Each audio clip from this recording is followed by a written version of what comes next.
Order पण झाला होता ना आपला.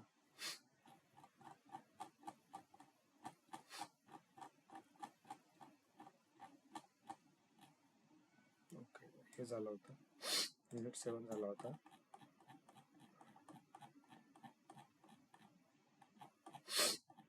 सर्दी झाली इकडे खूप.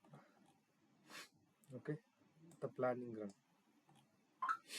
प्लॅनिंग रन काय की आता आपण ऑलरेडी बघितलंय आपण प्लॅनिंग कशी रन करतो. हा पार्ट, ह्याच्यातला जवळपास अर्धा पार्ट मी ऑलरेडी तुला सांगितलेला आहे. ठीक आहे, तर इथे ज्यावेळेस आपण प्लॅनिंग रन करतो त्यावेळेस आपल्याकडे 2 ऑप्शन असतात. पहिला ऑप्शन असतो आपल्याकडे बॅकग्राऊंडने रन करायचं किंवा ऑनलाईन रन करायचं. ठीक आहे, तर बॅकग्राऊंड रन आणि ऑनलाईन रन याच्यामध्ये डिफरन्स काय असायला पाहिजे, तुला काय वाटतं? आतापर्यंत आपण बऱ्याच वेळेस रन केलेला आहे. बॅकग्राऊंड म्हणजे समजा मॅन्युअली टाईप पूर्ण नाही, जो ऑनलाईन आहे तो तुझा मॅन्युअली झाला. ठीक आहे, ऑनलाईन कसं आपण MD03 मध्ये गेलो, ठीक आहे, किंवा MD01 मध्ये गेलो आणि त्याच्या बेसिसवर ते आपण एवढा रन करतोय. ठीक आहे, तर तो झाला तुझा ऑनलाईन, कारण तुझ्या स्क्रीनवरती दिसतंय, तू इनपुट देतोय त्या हिशोबाने रन होणार आहे. मग ते लिमिटेड मटेरियलसाठी असेल किंवा अनलिमिटेड मटेरियलसाठी असेल, ते तुझं ऑनलाईन झालं. आता बॅकग्राऊंड मध्ये काय होतं की आपल्याकडे बॅच जॉब्स असतात. बॅच जॉब काय की तुला एखादं फंक्शनॅलिटी करायची, एखादी प्रोसेस करायची, तर तू बॅकग्राऊंड मध्ये तिला एक टाइम देतो, शेड्यूल करून ठेवतो. जसं आता तू युट्यूब म्हण, इंस्टाग्राम म्हण, तिथे शेड्यूलचा ऑप्शन असतो. तुला एखादी व्हिडिओ पोस्ट करायचा आहे, तुला पास्ट मध्ये किंवा फ्युचर मध्ये पोस्ट करायचा आहे, तू आता अपलोड करून ठेवशील, तो अपलोड ऑटोमॅटिक होऊन जाईल, तो रिलीज ऑटोमॅटिक होऊन जाईल. त्या हिशोबानेच इथे सुद्धा बॅच जॉब्स असतात. त्याचे बॅच जॉब्स आहेत ते एक पर्टिक्युलर प्रोग्राम पिक करतात. तर MRP रन म्हटल्यानंतर MD01, MD02 किंवा MD03 आपण जे सेटअप केलेलं असेल त्या हिशोबाने तो प्रोग्राम पिक करणार. जेवढे आपले मटेरियल्स असतील, आपण प्लॅन बेसिसवरती करतोय, बिल ऑफ मटेरियलच्या बेसिसवरती करतोय, त्या बेसिसवरती तो जॉब रन करतो, तो प्रोग्राम रन करतो. आणि बॅकग्राऊंड मध्ये मग त्याची पोस्टिंग वगैरे होते, प्लॅन ऑर्डर बनणार, परचेस रिक्वेशन बनणार. ठीक आहे, त्या प्रोसेस तुझ्या बॅकग्राऊंड मध्ये होतात. आता आपण हे बॅकग्राऊंड मध्ये का करतो, तर मोस्टली काय की आपल्याकडे 10-20 मटेरियल तर नाही. ठीक आहे, आपण कंपनी लेवलवरती ऍक्च्युअल प्रोडक्शन मध्ये ज्यावेळेस काम करतो त्यावेळेस मटेरियलचा व्हॉल्यूम मोठा असतो. एका वेळेस 10-15 हजार मटेरियल तुझे रन होऊ शकतात. ठीक आहे, जर तू ऑनलाईन करायला गेला तर तुझं सिस्टमची जी मेमरी ती पर्टिक्युलरली एका टास्क मध्ये कन्झ्युम होते. MRP रन करणार 10,000 मटेरियल्स आहेत. ठीक आहे, मग त्यावेळेस तुला प्रोसेसिंगला पण टाइम लागतो. मग काय सिस्टम काय करते किंवा आपण काय करतो, त्याला बॅकग्राऊंड मध्ये प्लॅन करतो.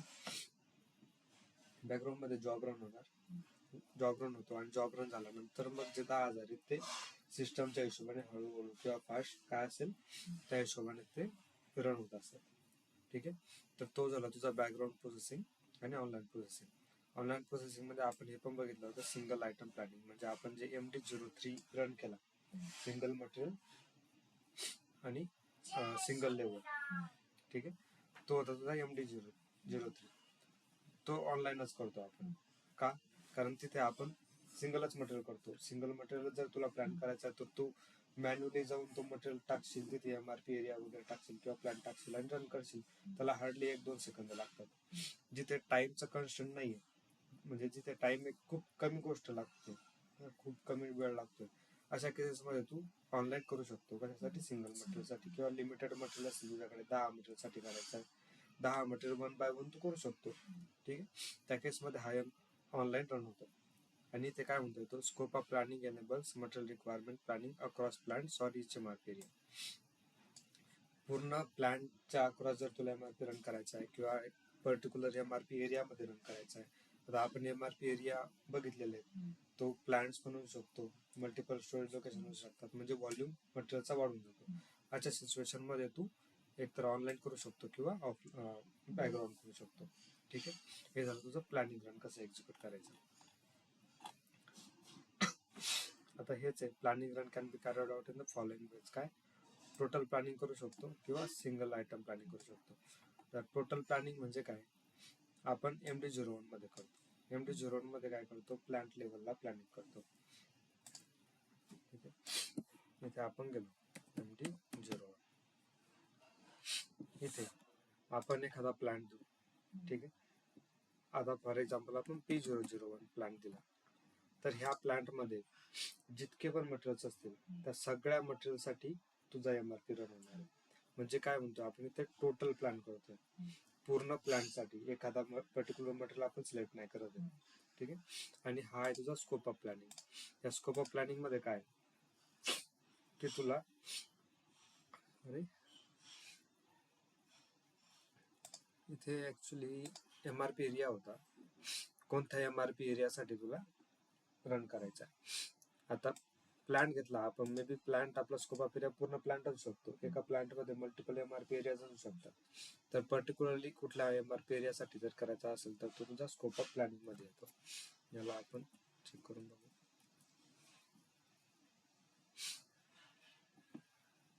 की with which you can combine group of plants.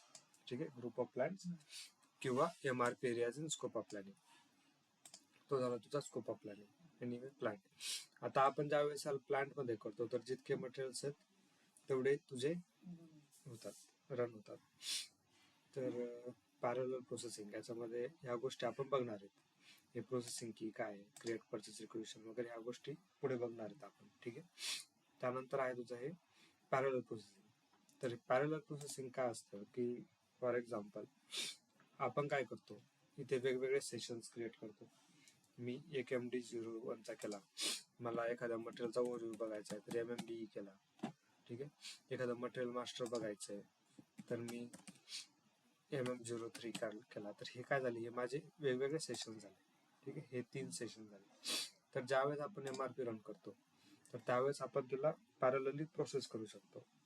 तर का, फॉर एक्झाम्पल 10,000 मटेरियल्स आहे. सिस्टम काय करते, 10,000 सिंगल स्क्रीन मध्ये रन करायच्या ऐवजी ज्यावेळेस आपण पॅरलल प्रोसेसिंग करू, सिंगल स्क्रीनच्या ऐवजी सिस्टम ज्यावेळेस आपण युजली बॅकग्राऊंड प्रोसेसिंग मध्ये 10,000 आहेत तर सिस्टम स्वतः डिसाईड करते की 2-2 हजाराची किंवा 2.5-2.5 हजाराची काय असेल त्या हिशोबाने ते स्लॉट्स करतील. म्हणजे पहिले फॉर एक्झाम्पल पहिले 3,000 मटेरियल्स मी एका स्क्रीनवरती रन करणार, एका सेशन मध्ये रन करणार. दुसरे 3,000 मी दुसऱ्या सेशन मध्ये करणार, तिसरे 3 मी तिसऱ्या सेशन मध्ये करणार. त्या हिशोबाने काय होतं की तुझा जो व्हॉल्यूम आहे प्रत्येक सेशनचा कमी होऊन जातो, सिस्टमवरचा लोड कमी होऊन जातो. ठीक आहे, त्याला म्हणतात आपण पॅरलल प्रोसेसिंग. म्हणजे जे काही मटेरियल्स वगैरे आपण कन्सिडर करतो याचे ते पॅरलली रन होत राहतात. जे 10,000 आहेत, पहिले 3,000 मी एका सेशन मध्ये करणार, दुसरे 3,000 दुसऱ्या सेशन मध्ये करणार. ठीक आहे, आता ठीक आहे, MRP रन याला एक्झिक्यूट का होतो. When planning with MRP run, you should use scope of planning.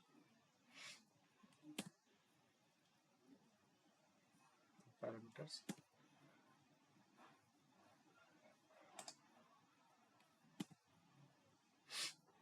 Please check the destination for parallel MRP.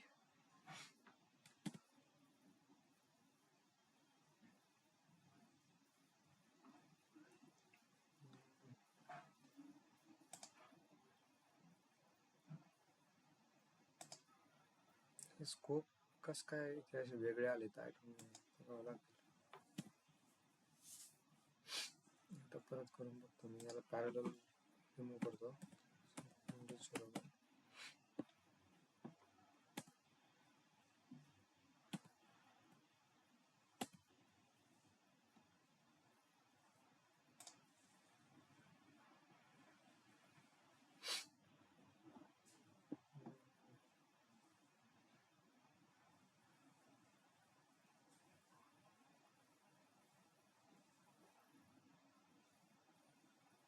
Slow. Okay, ठीक आहे, आता आपला हा रन झाला. ठीक आहे, इथे तो आपल्याला सगळे डिटेल्स वगैरे शो करणार. तर डिटेल्स मध्ये काय म्हणतोय तो, मटेरियल्स प्लांट. या प्लांट मध्ये मे बी आपल्याकडे एकच मटेरियल आहे. ठीक आहे, की जो MRP रिलेव्हंट आहे, त्यामुळे तो त्यांनी एकच प्लॅन केला. Material with new exceptions.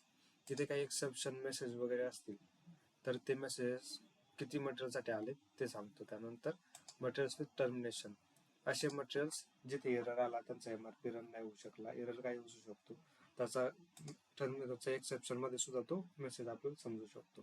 ठीक आहे, तर असा 0 मटेरियलचं आपण काही काम करू, 2-3 वेगवेगळे मटेरियल आपण इथे प्लॅन करून ठेवू, पुन्हा एकदा रन करून बघू. ठीक आहे, त्यानंतर इथे पॅरामीटर्स ती लिस्ट होती आपण ज्यावेळेस इनपुट केली. ठीक आहे, स्कोप ऑफ प्लॅनिंग आपला ब्लँक होता, प्लांट P00 होता, प्रोसेसिंग की नेट चेंज होता, क्रिएट परचेस रिक्वेशन, या सगळ्या गोष्टी आपण ज्यावेळेस रन करायच्या अगोदर जे 5-6 एक लिस्ट आली होती स्क्रीनवरती, ती सगळी लिस्ट ही होती. ठीक आहे, त्यानंतर डेटाबेस प्लॅन ऑर्डर किती क्रिएट झाल्या, 3 प्लॅन ऑर्डर क्रिएट झाल्या, आणि परचेस रिक्वेशन्स किती क्रिएट झाल्या, 2 झाल्या. कशासाठी, याच मटेरियलसाठी. जे मटेरियल आपलं प्लॅन झालंय एक मटेरियल, ह्या एका मटेरियलसाठी आपल्या 3 प्लॅन ऑर्डर्स क्रिएट झालेले आहेत आणि 2 रिक्वेशन्स क्रिएट झालेले आहेत. ठीक आहे, आपण प्लांट लेवलला करतोय, इथे जास्त मटेरियल सुद्धा असू शकतात. एनिवे आपल्याकडे नाही आहेत, आपण नंतर एकदा बघू ते कसं आहे वगैरे. ठीक आहे, त्यानंतर ही पूर्ण प्रोसेस रन होण्यासाठी किती टाइम लागला वगैरे त्या सगळ्या गोष्टी आपल्याला इथे समजतात. काय काय म्हणतो तो, स्टार्ट ऑफ प्लॅनिंग रन किती वाजता चालू झाला होता, 2:55 ठीक आहे, संपला कधी, 2:55 ठीक आहे, त्यानंतर टोटल रन टाइम किती, 16 सेकंदाचा. CPU ला टाइम रीड करायला किती लागला, 8 सेकंद. त्याच्यानंतर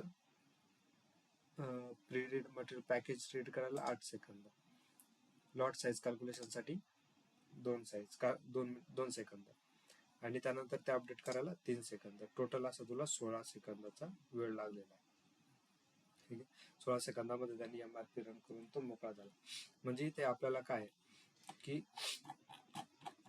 पूर्ण डिटेल्स भेटते, पूर्ण पॅरामीटर्स मिळतात, स्टॅटिस्टिक्स भेटतं, किती मटेरियल्स प्लॅन झाले, किती मटेरियल्स फेल झाले, किती मटेरियलसाठी एक्सेप्शन मेसेज आला. ठीक आहे, त्यानंतर किती प्लॅन ऑर्डर क्रिएट झाल्या, किती परचेस रिक्वेशन क्रिएट झाल्या, किती परचेस ऑर्डर क्रिएट झाल्या. ठीक आहे, हे अपडेट सुद्धा आपल्याला MRP रन केल्यानंतर भेटतात प्लांट लेवलला. परत कोणाला किती वेळ लागला, CPU ला रीड करायला किती वेळ लागला, परत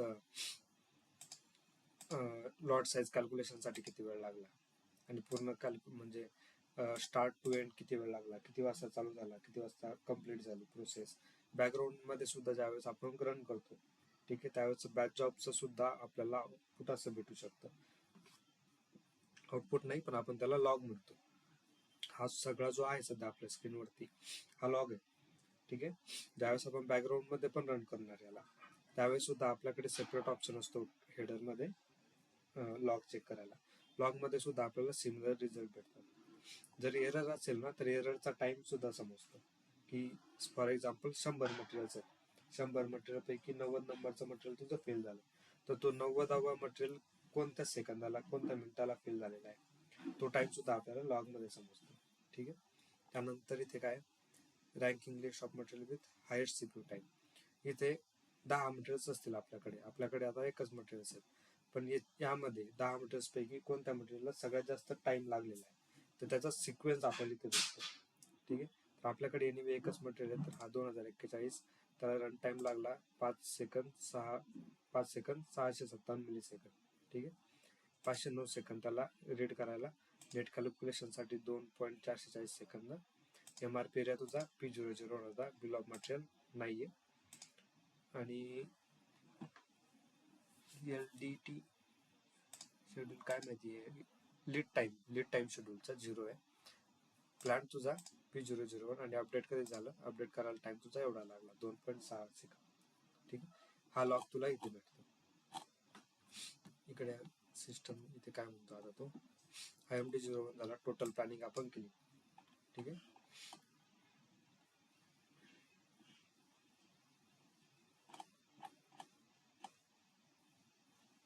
you can carry out total planning run either online background, दोघं आपण करू शकतो. त्यानंतर आपण पर्टिक्युलर डेट वगैरे काय शेड्यूल करू शकतो, टाइम वगैरे शेड्यूल करू शकतो. जर फ्रिक्वेंटली पाहिजे, रेग्युलर इंटरव्हल मध्ये आपल्याला पाहिजे. रेग्युलर इंटरव्हल कसं की दर 2 दिवसांनी आपल्याला जर जॉब शेड्यूल करून चेक करायचं आहे, MRP रन आपल्याला करायचा आहे, तर आपण रेग्युलर इंटरव्हल वरती सुद्धा आपण पिरियॉडिकली तो जॉब सेट करू शकतो, पिरियॉडिकली आपण MRP रन करू शकतो. ठीक आहे. On completion of the planning run you receive statistics. ठीक आहे. आता ज्या आपण सिस्टम आता सगळ्या डिटेल्स बघितल्या त्या आपल्या होत्या स्टॅटिस्टिक डिटेल्स. ठीक आहे. About the scope of planning, जो कुठला आपला स्कोप ऑफ प्लॅनिंग असेल, कुठला एरिया असेल आपल्या एमआरपीचा, त्या पर्टिक्युलर एरिया रिलेव्हंट आपल्याला स्कोप आपण चेक करू शकतो. म्हणजे आता जे बघितलं ते प्लॅन स्कोप ऑफ एरिया होता, पण कन्सिडर काय करणार सिस्टम आपण पूर्ण प्लांट वरती रन केला तर तो पूर्ण जो स्टॅटिस्टिक डिटेल्स होत्या त्याच्यामध्ये काय तुझा एक्सेप्शन सिच्युएशन काय मेसेज वगैरे असतील, ठीक आहे, टर्मिनेशन्स असतील, किती मटेरियल्स प्लॅन झाले, ते सगळ्या गोष्टी स्टॅटिस्टिक्सच्या रिपोर्टमध्ये आपल्याला भेटतात. You can also see how much time, किती टाइम लागला टोटल रन व्हायला, इंडिव्हिज्युअल मटेरियलला किती टाइम लागला, हायेस्ट टाइम किती कोणाला लागला वगैरे. ठीक आहे. आणि काय म्हणतोय, if you have choose the total planning run running in the background you can print the log and result. ठीक आहे. जर आपण बॅकग्राऊंड मध्ये जर याला रन केला असेल तर आपण त्याचा लॉग प्रिंट करू शकतो. ठीक आहे. You can use the scope of planning function when you execute total planning for several plant and MRP areas. जास्त प्लांट वगैरे आपण कन्सिडर करू, मल्टिपल MRP areas कन्सिडर करू, तर त्यासाठी सुद्धा आपण scope of planning function use करू शकतो. Many scope of planning, customizing, consumption based planning, define scope of planning for. ठीक आहे. इथे जर तुला स्कोप ऑफ प्लॅनिंग डिफाईन करायचे असतील तर हा पाथ आहे आपला, materials management, consumption based planning, define scope of planning for total planning. यामध्ये मल्टिपल MRP एरियाज वगैरे आपण अपडेट करू शकतो. आता आपल्याला इथे 3च दिसत आहेत, त्याला मी बॅक जातो, इथे आपल्याला हे 3च दिसत आहेत. ठीक आहे. आणि इथे आपल्याला additional scope of plan update करायचा असेल तर तो त्या पाथमध्ये जाऊन प्लॅनिंग मध्ये आपण मेंटेन करू शकतो. त्यानंतर तुझा single item planning. Single item planning काय की जनरली आपण काय करतो, MD03 मटेरियल्स कमी असतात, एक सिंगल मटेरियल आहे, सिंगल लेवल आहे, पर्टिक्युलर त्या मटेरियल साठी आपण यूज करू शकतो.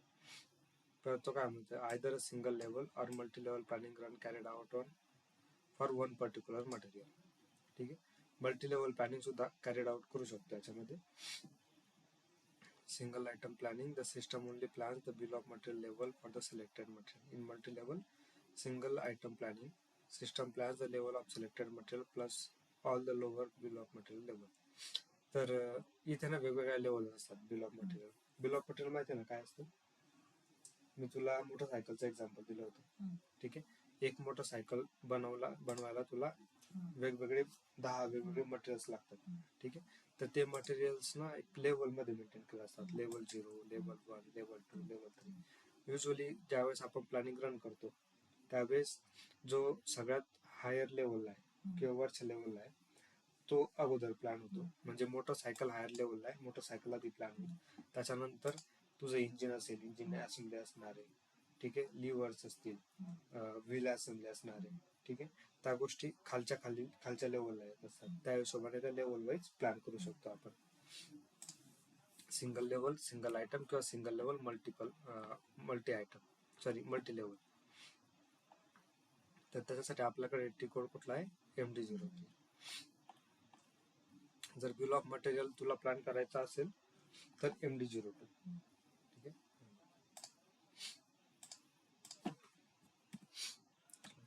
MD02. ज्यावेळेस तुझ्याकडे बिल ऑफ मटेरियल आहे सिंगल आयटम मल्टी लेवल साठी हे ट्रान्झॅक्शन आपण यूज करतो.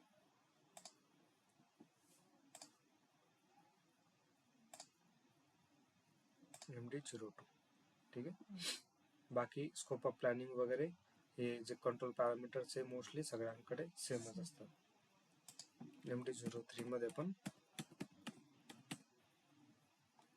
सिमिलरच आहे, आपण ऑलरेडी हा बघितलेला आहे. आता प्लॅनिंग फाईल एंट्री सगळ्यात महत्वाचा पॅरामीटर असेल MRP मध्ये तर हा पॅरामीटर आहे किंवा ही एक फाईल आहे, काइंड ऑफ फोल्डर म्हणता येईल किंवा फाईलच म्हणता येईल. ठीक आहे. आता ही प्लॅनिंग फाईल एंट्री काय,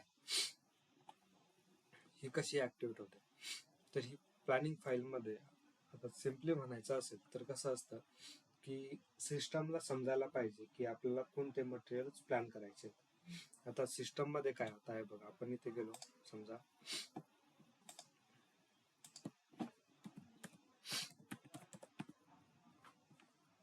हा माझा प्लांट लेवलला मटेरियल बघायचा टेबल आहे. इथे मी प्लांट टाकतो P001. ह्या P001 प्लांट मध्ये माझ्याजवळ 13 मटेरियल्स आहेत. ठीक आहे, पण ह्या 13 मटेरियल साठी मी MRP रन करणार का?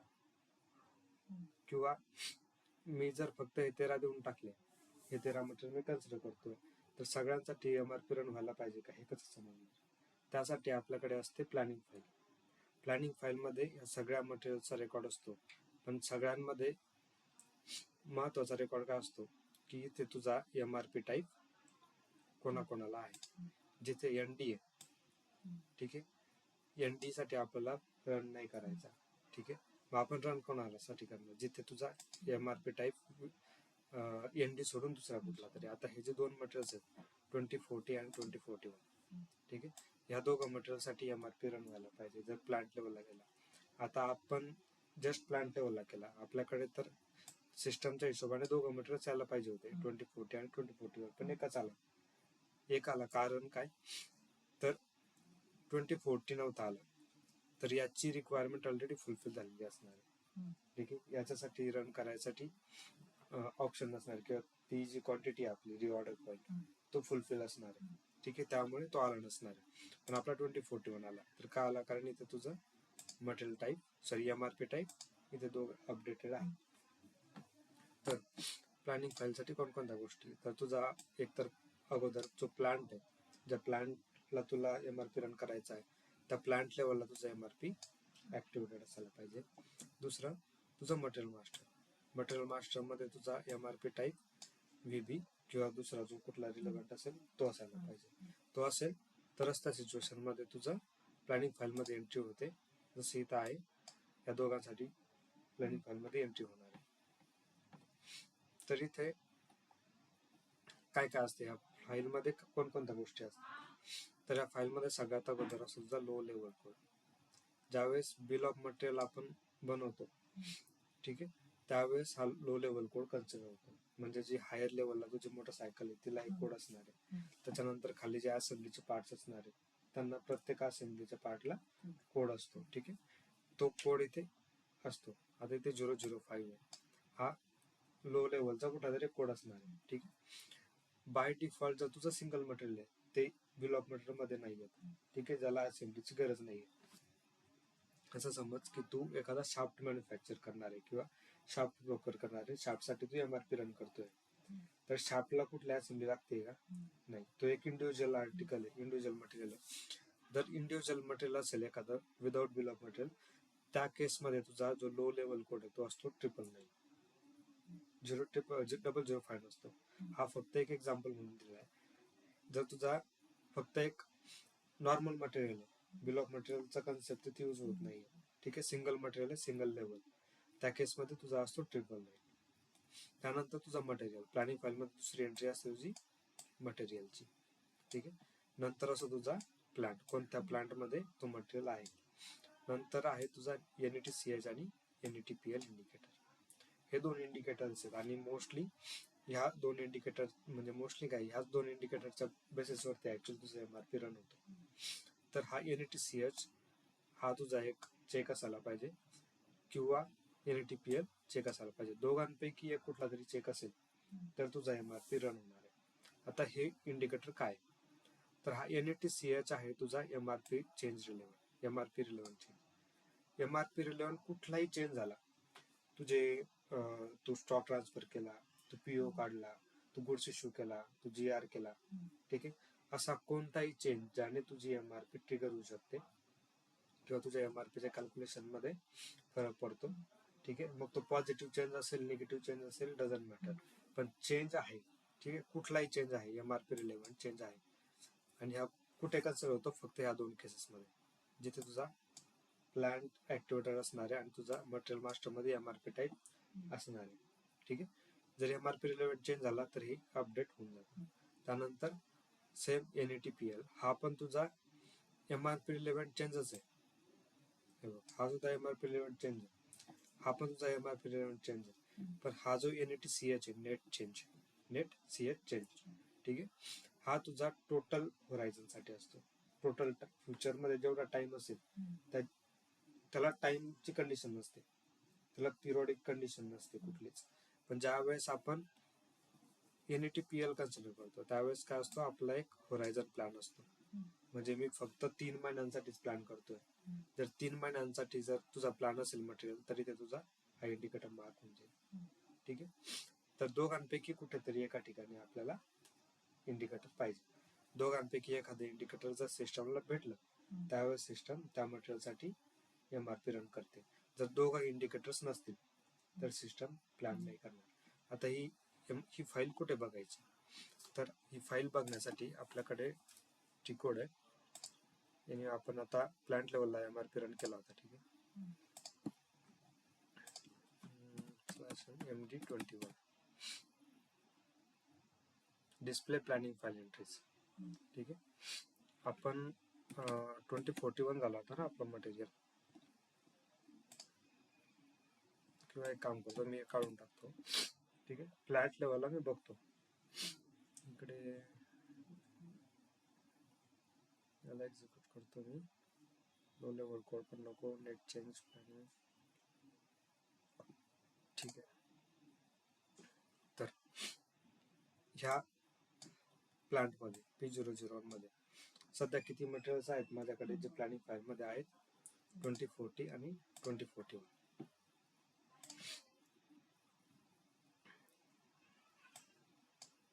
आता आपण ज्यावेळेस प्लॅन केला, ज्यावेळेस आपण MD01 रन केला, त्यावेळेस आपला एकच मटेरियल रन झाला होता.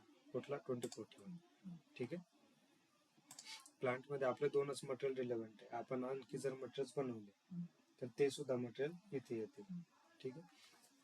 तर आता इथे ह्या फाईल मध्ये आपण, मी तुला म्हणालो काय काय गोष्टी दाखवल्या त्या इथे दाखवल्या त्याने. ठीक आहे.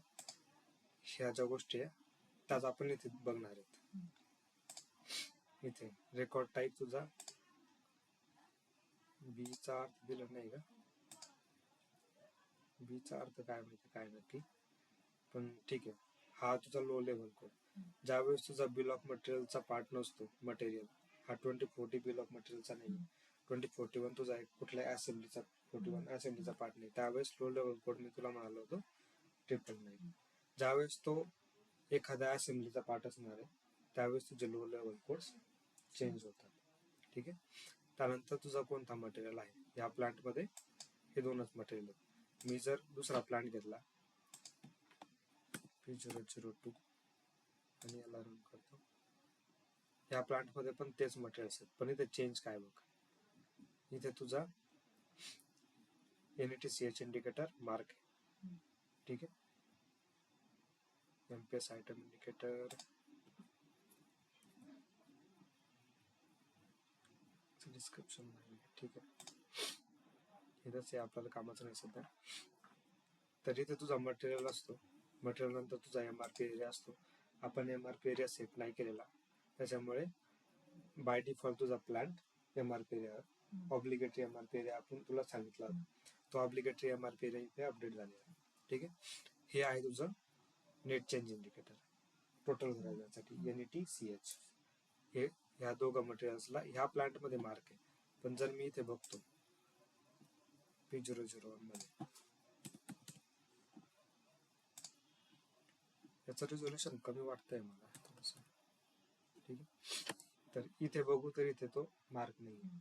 परत हा तुझा NATPL, हा प्लॅनिंग होरायझनसाठी, इथे पण मार्क नाही. नंतर हा रिसेट प्रोक्युरमेंट प्रपोजल, हा जर बॉम्ब असेल तर बॉम्ब स्पेसिफिक आहे, प्लॅनिंग डेट असेल तर प्लॅनिंग डेट इथे अपडेट होईल. तर आपल्याला महत्वाच्या गोष्टी ह्या 2च आहेत, नेट चेंज आणि net change in planning horizon. हा टोटल होरायझन साठी असतो. हा जो आपण होरायझन डिसाईड करू त्याच्यासाठी असतो. हा जो होरायझन आहे हा कुठे डिफाईन करायचा ते आपण बघू नंतर. प्लांट पॅरामीटर्स मध्ये असतो हा. प्लांट पॅरामीटर्स मध्ये आपण टोटल होरायझन, जो प्लांट होरायझन आपण चेंज करू शकतो. ठीक आहे. आता इथे तुझा एक पण मटेरियल नाही. ज्यावेळेस आता मी इथे परत MD01 रन करणार,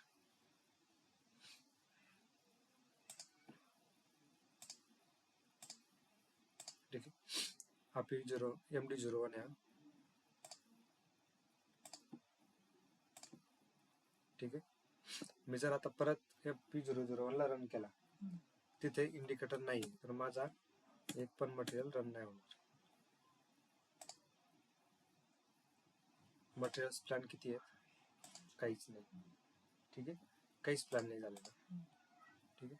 आणि अगोदर जो आपण मटेरियल रन केला होता 2041, तो जर बघायचा असेल तो MD 05 का 04 MRP लिस्ट, ठीक आहे. जे आपण रन केलेलं आहे त्याच्यामध्ये परचेस रिक्वेशन्स पण बनल्या होत्या, परचेस प्लॅन ऑर्डर पण बनली होती, ठीक आहे. P001 साठी आपण बघू.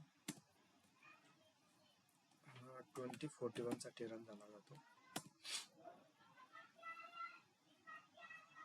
तर ते आउटपुट बनतं ना, ते आउटपुट हे असतं MRP लिस्ट ज्यावेळेस आपण रन करतो. तर एनिवे एक मटेरियल होता म्हणून इथे आपल्याला फक्त एका मटेरियलच्या डिटेल्स दिसतात. पण जर 2 मटेरियल असते, 3 मटेरियल असते, तर त्या 3 मटेरियलचे किंवा 10 मटेरियल्स असते, सगळ्या मटेरियल्सची लिस्ट इथे तुला दिसली असते. आता आपल्याकडे फॉर एक्झाम्पल तो मटेरियल होता, स्टॉक किती होता? 0, ठीक आहे. सेफ्टी स्टॉक आपला 500 होता. इथे काही इंडिपेंडंट रिक्वायरमेंट आहे 5000ची. त्यानंतर तो म्हणाला होता आपल्याला 2 परचेस रिक्वेशन त्यांनी क्रिएट केल्या होत्या, ठीक आहे. ही एक परचेस रिक्वेशन 131 आणि दुसरी परचेस रिक्वेशन 131. पहिली परचेस रिक्वेशन त्याने सेफ्टी स्टॉकच्या अगेन्स्ट क्रिएट केली. आपला जो प्रोसिजर आहे लॉट ऑर्डरची, ठीक आहे, लॉट फॉर लॉट. हां, तर 500ची सेफ्टी स्टॉक होता, 500ची कमी होती, त्यांनी 500साठी एक PR बनवून दिली. त्याच्यानंतर परत तुझा एक इंडिपेंडंट रिक्वायरमेंट होती 5000ची, ठीक आहे. तर त्यांनी दुसरी PR 5000ची बनवून दिली. त्याच्यानंतर त्याने 3 प्लॅन ऑर्डर बनवल्या, कारण त्यानंतर तुझ्याकडे 3 असायला पाहिजे होतं इंडिपेंडंट रिक्वायरमेंट. हा, एक ही प्लॅन ऑर्डर बनवली, त्यानंतर दुसरी प्लॅन ऑर्डर बनवली आणि ही तिसरी प्लॅन ऑर्डर बनवली, ठीक आहे. ही पहिली प्लॅन ऑर्डर बनवली 6000साठी, कारण 6000ची इंडिपेंडंट रिक्वायरमेंट होती. त्याच्यानंतर ही दुसरी प्लॅन ऑर्डर बनवली 2000साठी, 2000ची तुझी ही काय रिझर्वेशन होता, 2000चं तुझं रिझर्वेशन होतं, ठीक आहे. या 2000साठी त्याने एक प्लॅन ऑर्डर बनवली आणि 7000चं परत एक इंडिपेंडंट रिक्वायरमेंट होती, त्यासाठी त्याने परत ही 7000ची एक ही प्लॅन ऑर्डर बनवली, ठीक आहे. लॉग आठवतोय ना, लॉग मध्ये आपण बघितलं होतं 2 PR होत्या, 2 PR त्याने बनवल्या आणि 3 प्लॅन ऑर्डर. आता अगोदर आपण जे बघितलं होतं सुरुवातीला, आपण काय बघितलं होतं की आपल्या प्लॅन ऑर्डर आधी बनवत होत्या, नंतर PR बनवत होत्या. ह्या केसमध्ये त्याने काय केलं, परचेस रिक्वेशन अगोदर बनवली. तर हे का बनवलं त्याने, परचेस रिक्वेशन आधी का बनवली? तर याचं रिझन आहे, ज्यावेळेस आपण MRP रन करतो इथे क्रिएट परचेस रिक्वेशन इंडिकेटर आहे. याच्यामध्ये तुला 3 ऑप्शन्स आहेत. तुला परचेस रिक्वेशन बनवायचे असेल, फक्त परचेस रिक्वेशन, काहीच कंडिशनने एक सिलेक्ट करायचं. जर तुला जो कुठला तुझा ओपनिंग पिरियड असेल, तू मार्च मध्ये बनवतोय, मार्च तुझा ओपनिंग पिरियड आहे, तर पहिल्या पिरियड मध्ये जर परचेस रिक्वेशन पाहिजे तर तू 2 सिलेक्ट करणार. त्याच्यानंतर तुझा प्लॅन ऑर्डर बनत राहणार. म्हणजे पहिल्या पिरियड साठी मार्च मध्ये परचेस रिक्वेशन बनणार, एप्रिल मध्ये प्लॅन ऑर्डर, मे मध्ये प्लॅन ऑर्डर, जून मध्ये प्लॅन ऑर्डर.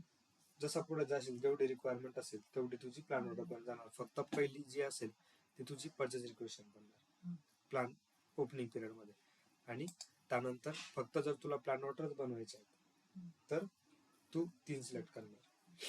आता आपण जनरली काय असतं की जर तुझं in house production, in house प्रोडक्शनच्या केसमध्ये जर तू परचेस रिक्वेशन जरी घेतला तरी सिस्टम तुझी प्लॅन ऑर्डर बनवते. जर तुला परचेस रिक्वेशन पाहिजे तर तुझं जे प्रोक्युरमेंट टाईप आहे तो तुझा एक्सटर्नल पाहिजे, म्हणजे तू वेंडर कडून घेणार, ठीक आहे. आणि इथे आपण काय घेतलं होतं, नेट चेंज इन टोटल भरायचं. तर इथे आपल्या 2 का झाल्या, आपण ज्यावेळेस MRP रन ही लिस्ट बघतोय इथे 2 का झाल्या. आपण तर मी तर म्हणालो की तुझ्या परचेस इक्वेशनच बनायला पाहिजे पहिल्या पिरियड मध्ये. तर इथे का, कारण पहिल्या पिरियड मध्येच ह्या दोघं झालेल्या आहेत. चौथा जो 8 तारखेला सेम पिरियड मध्ये तुझ्या झालं. त्याच्यानंतर तुझी प्लॅन ऑर्डर जी आहे ती मे मध्ये झालेली आहे, 1 मेला. ह्या काय तुझ्या 8 एप्रिलला झालेल्या आहे. पहिल्या पिरियड मध्ये परचेस रिक्वेशन, पहिल्या पिरियड मध्ये जेवढे रिक्वायरमेंट असेल त्या हिशोबाने सिस्टम परचेस रिक्वेशन बनवते. ठीक आहे. आणि हे का झालं, हे प्लॅनिंग फाईल मध्ये याची एंट्री होती. आता मी जर म्हणालो आपलं एनईटी सीएच इंडिकेटर कधी अपडेट होतं, आता हे मटेरियल ठीक आहे, दोघांना तुझं एनईटी सीएच नाही. हे कधी अपडेट होतं, ज्यावेळेस तुझं एमआरपी रिलेव्हंट चेंज होतो. एमआरपी रिलेव्हंट चेंज मी तुला सांगितला कुठला असू शकतो, जी आर असू शकतो, गुडची असू शकतो, पीओ असू शकतो. ठीक आहे. तर आता मी एक काम करतो, 2041 आणि 2040 दोघांसाठी एक पीओ बनवतो. जर पीओ बनवला म्हणजे मी काय करतोय, एक एमआरपी रिलेव्हंट चेंज करतोय. त्याच्या अगोदर यांची दोघांची क्वांटिटी चेक करतो मी काय.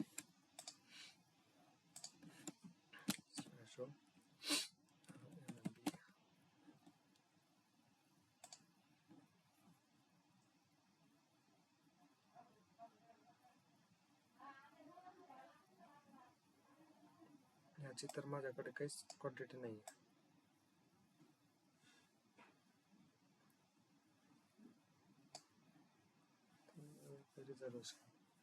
याने एमआरपी रन तर केली होती ना. ओके, फक्त पी आर बनवलेली आहे. ओके, म्हणून नाही, फक्त पी आर बनवलेली आहे. त्यानंतर 2040 हा आपला रिऑर्डर पॉईंटच्या बेसिस वरती आहे. ठीक आहे. याचे 1000 आणि ऑन ऑर्डर पण नाही काही. मग हा कस काय कन्सिडर नाही झाला, याचे तर 1000च आहेत फक्त. आणि रिऑर्डर मला वाटतं आपण 5000 ठेवलेला आहे. 4000ची रिक्वायरमेंट जनरेट व्हायला पाहिजे होती याची. एकदा याला ना MD03 ने रन करून बघतो बरं. 03 2040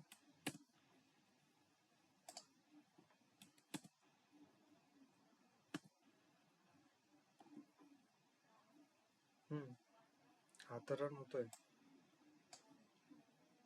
हे बघा ना, पहिलं परचेस रिक्वेशन बनवली आणि 7/4 साठी, पण याची एंट्री प्लॅनिंग फाईल मध्ये नाही आहे ना सध्या. बघितलंय नेट चेंज इंडिकेटर नाही, व्हायला तर नाही पाहिजे. ग्लिच आहे की काय सिस्टम मध्ये.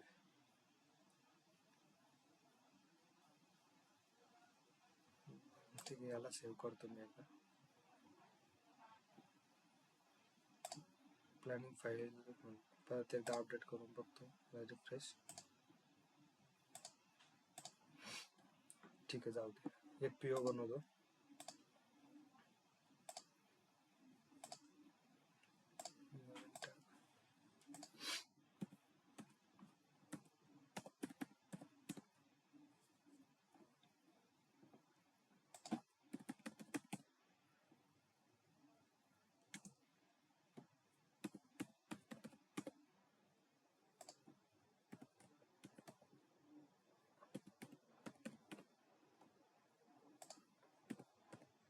चलो 2025 आहे ना, 25 मटेरियल 2040 आणि 2041. ठीक आहे. पहिलं कन्झम्पशन बेस्ट आहे, एमआरपी टाईप व्हीबी आणि हा एमआरपी टाईप पीडी. क्वांटिटी 1000 मध्ये 1000. Plant P001 P001 S01 S01. अरे आपली काही प्राइसिंग प्रोसिजर मध्ये चेंज केला होता का तू? आपले PP0 वगैरे तर यायला पाहिजे होती ते.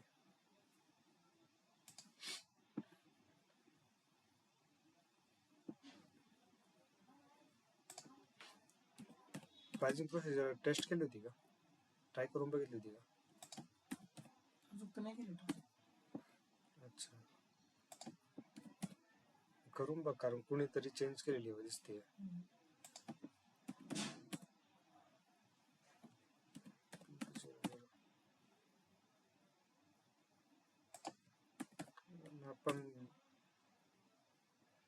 आपण तर व्यवस्थित मेंटेन केली होती.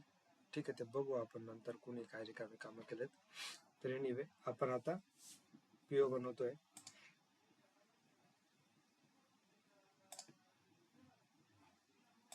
प्लॅनिंग फाईलमध्ये NATCH आणि NATPL इंडिकेटर नाही आहेत. ठीक आहे, आपण सध्या हे बघतो फक्त एक NATPL चेक. ओके, आपला PO झाला. PO दोघं मटेरियलसाठी प्लांट तुझा P001. ठीक आहे,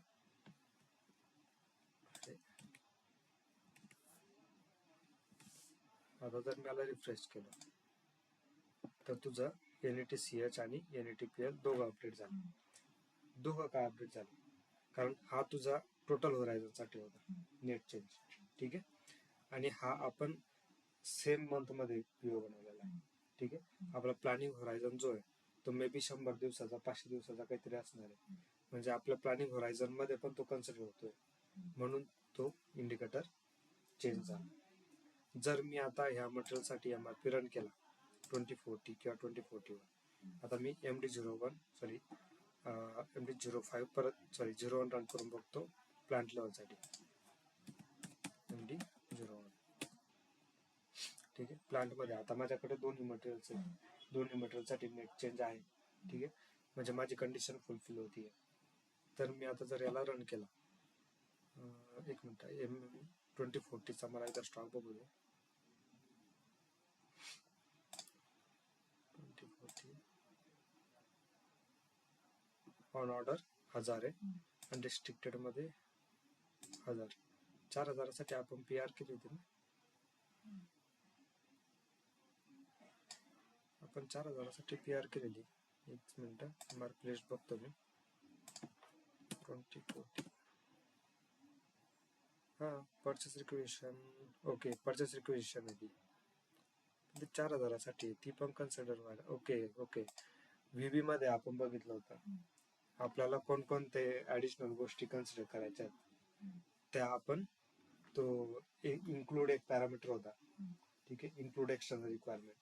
त्याच्यामध्ये आपण परचेस रिक्वेशन कन्सिडर करायची, रिझर्वेशन कन्सिडर करायची की नाही वगैरे ते आपण घेतलं होतं. त्यावेळेस आपण टेस्टिंगसाठी याला कन्सिडर केलं होतं, नंतर आपण याला रिमूव्ह केलं होतं. म्हणून तो काय म्हणतोय की आपल्याकडे सध्या अनरिस्ट्रिक्टेड मध्ये 1000 आहे आणि ऑन ऑर्डर मध्ये 1000 आहे. ऑन ऑर्डर मध्ये PO बनवलेला आपण आता जस्ट. ठीक आहे, 1000चा तो त्याने कन्सिडर केला. म्हणजे आता आपली नेट रिक्वायरमेंट किती असायला पाहिजे? 3000. ठीक आहे, इथे MRP रन प्लांट लेवल वरती.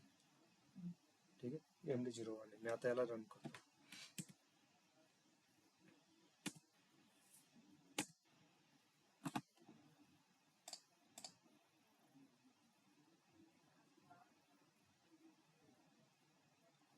आता बघ, आता किती मटेरियल्स प्लॅन झाले? 2, कारण या प्लांट मध्ये 2 मटेरियल्स आहेत. ठीक आहे, परत मटेरियल्स विथ न्यू एक्सेप्शन 2. ठीक आहे, एक्सेप्शन मेसेज वगैरे काय आपण बघू झाला. परत हे सेम पॅरामीटर तुझे काय होते, कंट्रोल पॅरामीटर. त्याच्यानंतर इथे तो काय सांगतोय, परचेस रिक्वेशन्स किती झाल्या? 2. आणि किती डिलीट केल्या? 1. डिलीट कधी करतो तो? ज्यावेळेस एखादी ऍडिशनल असेल. ठीक आहे, त्यावेळेस तो डिलीट करतो. परत तिथे रन टाइम मध्ये रँकिंग काय, material with highest CPU time, कोणाला जास्त टाइम लागला. आता त्याने सिक्वेन्स मध्ये दिला, जो 2040 आहे त्याला तुझा जास्त टाइम लागलेला आहे, 2 सेकंद 382 मिली सेकंद, आणि इकडे याला 192 मिली सेकंद. म्हणजे रँकिंगनुसार 2040ला जास्त टाइम लागला. परत प्लॅनिंग रन कधी चालू झाला? 3:30ला चालू झाला होता. संपला कधी? 3:30 28 सेकंदाला. 24 सेकंदाला चालू झाला, 28 सेकंदात संपला. तुला टोटल रन टाइम 4 सेकंदाचा लागला. ठीक आहे. मग या गोष्टी आपण बघितल्या. CPU ला कॅल्क्युलेट करायला किती अपडेट करायला किती वेळ लागला, लॉट सायझिंगला किती वेळ लागला. ठीक आहे. या गोष्टी आपण बघितल्या. तर हा झाला तुझा MD0. हा आपण सेव्ह नाही केला ना. ठीक आहे. रन झालाय तो, कम्प्लिटली रन झालाय. आता जर मी इकडे गेलो प्लॅनिंग फाईल मध्ये, आता माझ्याकडे हे इंडिकेटर अपडेटेड आहे. ठीक आहे. जर मला रिफ्रेश केलं तर आता इंडिकेटर गेला, कारण माझी रिक्वायरमेंट फुलफिल झाली, कारण मी तो रन केला. आता मला बघायचं मी रन केलं काय केलं. मी परत जातो MRP लिस्ट, हे काढून टाकतो. कलेक्टिव्ह ऍक्सेस P001 मध्ये मला बघायचं काय काय रन झालं. ठीक आहे.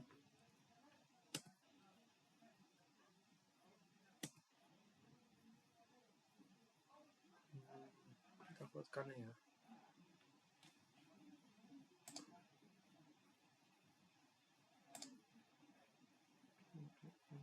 दोघांसाठी आपण सेम कंट्रोलर घेतला आहे. MRP डेट आजची,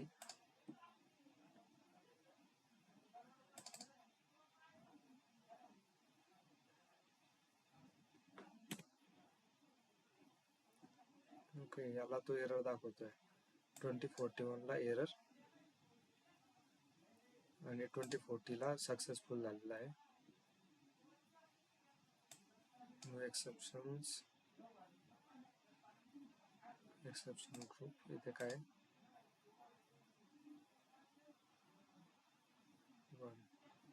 नाही, हे नाही, इथे नाही. इथे तर ओव्हरव्ह्यू दाखवतोय तो. एक मिनिट.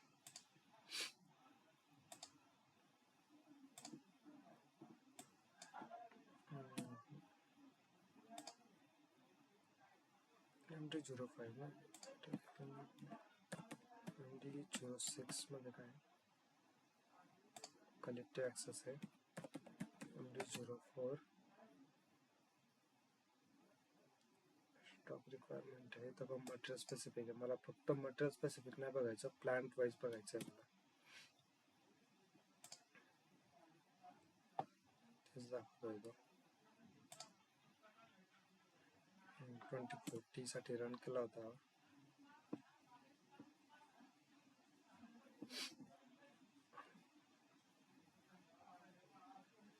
रिझर्वेशन आहे 1000चा. PO आयटम इथे PO बनवला काय? नाही, आपण बनवलाय 144. 144. ठीक आहे. तो दुसरा व्ह्यू पाहिजे होता मला ऍक्च्युली, तो येत नाही. ते बघतो मी, मे बी दुसरा टिकोड असेल. मला टिकोड मग आठवत नाही तो. पण एनिवे, आता आपण मटेरियल वाईज जरी बघितलं त्याने आपला हा PO कन्सिडर केला 31/3चा. ठीक आहे. का 31/3? 30 तारखेला मे बी सॅटर्डे संडे असणार आहे. नाही, मग 31/3. ओके. तुझी डिलिव्हरी 30 तारखेची आहे आणि GR प्रोसेसिंग टाइम एका दिवसाचा आहे आपला. त्याच्यामुळे त्याने 30च्या ऐवजी एक दिवस वाढवला GR प्रोसेसिंगला. ठीक आहे. म्हणून त्याने तो फुलफिल कधी सांगतोय तो 31 तारखेला तुझा फुलफिल होणार आहे. त्याच्या अगेन्स्ट तुला 1000 क्वांटिटी येणार आहे. 1000 झाले. त्याच्यानंतर तुझी नेट रिक्वायरमेंट कितीची राहते? 3000 क्वांटिटीची. कारण आपण अगोदर म्हणलो तो 1000 आपल्याकडे अवेलेबल आहे आणि 1000चा आपण PO बनवलेला आहे. ठीक आहे. हे 1000 इथून मायनस झाले, म्हणून तुझ्याकडे टोटल 2000 स्टॉक मध्ये आहे सध्याला अवेलेबल. ठीक आहे. आणि तुझे 3000ची तुझी PR बनणार आहे. मग ही PR तुझी. ठीक आहे. तर 2040 साठी रन केला. 2041 साठी PR आपल्याला मॅन्युअली हे करावं लागते म्हणतात. नाही, ती ऑटोमॅटिक बनली. तिला कन्वर्ट करता येते तुला. ठीक आहे. तुला ऑटोमॅटिक पण कन्वर्ट करता येते आणि जर मॅन्युअली कन्वर्ट करायची, मॅन्युअली इन द सेन्स तुला मी दाखवलं होतं PO मध्ये PRच्या रेफरन्सनी PO कसा बनवायचा, तसंही करू शकतो. किंवा दुसरे ट्रान्झॅक्शन आपल्याकडे ME59N, त्याने जर तुझ्याकडे सोर्सचा साईन असला त्या PR ला तू ऑटोमॅटिकली त्याला ट्रान्सफर करू शकतो. जसं MRP तुझा बॅकग्राऊंड मध्ये प्रोसेस होतो तसे तुझे PR सुद्धा बॅकग्राऊंड मध्ये प्रोसेस करू शकतो तू. त्याला एक फ्रिक्वेन्सी देऊ शकतो सकाळी सकाळी 10 वाजता. एकदा तुझा जॉब रन होऊन जाणार, सगळे PR जेवढे असायला असेल तेवढे ऑटोमॅटिकली तुझे PO मध्ये कन्वर्ट होऊन जाणार. ठीक आहे. इथे नवीन काय ऍड केलं का त्यांनी? इथे काहीच नाही का ऍड केलं. ठीक आहे. इथे ऍड का नाही केलं? ही 2041 सिमिलर आहे. इथे काहीच नवीन चेंज नाही आहे. अगोदर पण 500चा रिसेप्टिव्ह स्टॉक होती, PO आयटम होता. ठीक आहे. फक्त इथे त्याने 1/4/2026 नाही, हा पण अगोदर होता वाटतं. हा होता का अगोदर? नाही, PO आयटम आत्ताचा आहे, 26 तारखेला ना, 26 तारखेचा. हा फक्त PO त्याने इथे अपडेट करून दिला फक्त. त्याने त्याच्या अगेन्स्ट काही केलं नाही का? कारण हा जो मटेरियल आहे हा काय तुझा पीडीचा आहे, MRP टाईप पीडी मध्ये आपण रिक्वायरमेंट किंवा MRP रन तेव्हाच होते ज्यावेळेस त्याला फ्युचर मध्ये एखादी रिक्वायरमेंट दिसते. आता इथे तुझ्याकडे रिक्वायरमेंट नाहीच आहे. ठीक आहे. त्याच्यामुळे त्याला रिक्वायरमेंट भेटली का नाही म्हणून त्याने ऍज इट इज जे जुना होता तसं शो करतोय, कारण नवीन एलिमेंट त्याने इथे काहीच ऍड केलेलं नाही. आणि इथे आपण बघू कुठे गेला तो stock overview, back, collective access, plant लेवलला जर मी बघतो, याला जर मी रन केला, इथे तो 2041 ला, सॉरी कुठे गेला तो 2041. ठीक आहे. 2041 ला रेड दाखवतोय, एरर दाखवतोय. का दाखवतोय? कारण त्याला रन करायला नाहीच आहे. त्याचा इंडिकेटर फक्त इथे अपडेट झाला होता. इथे फक्त इंडिकेटर अपडेट झाला होता, पण नेट रिक्वायरमेंट होती त्याच्याजवळ नव्हती. तर याचा अर्थ काय होतो? हायरिटी CS काय, फक्त जर MRP रिलेव्हंट चेंज झाला तर इथे अपडेट होतो. इथे अपडेट झाल्यानंतर तो म्हणतो की ठीक आहे मी याला प्लॅन करतो. मग ज्यावेळेस तू रन करतो MRP रन केल्यानंतर मग तो बघतो की माझ्याकडे खरंच रिक्वायरमेंट आहे का. ठीक आहे. पण जर खरंच रिक्वायरमेंट आहे का ते बघण्यासाठी काय पाहिजे सिस्टमला, हे इंडिकेटर तुझा अगोदर मार्क झालेलं पाहिजे. ठीक आहे. हे जर मार्क नसेल तर सिस्टम पुढे काहीच नाही करत. हा कन्सेप्ट समजला प्लॅनिंग फाईल, आणि हा का रन नाही झाला. ठीक आहे. मग हे सेम गोष्ट आहे, फक्त हा थोडासा कॉम्प्लेक्स दिसतो एवढाच, बाकी दुसरं काही नाही.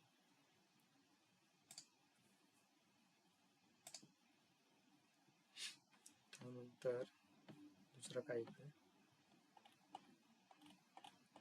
ओके, हे सांगायचं तुला, NATPL इंडिकेटर कुठे मेंटेन करतो आपण. काय?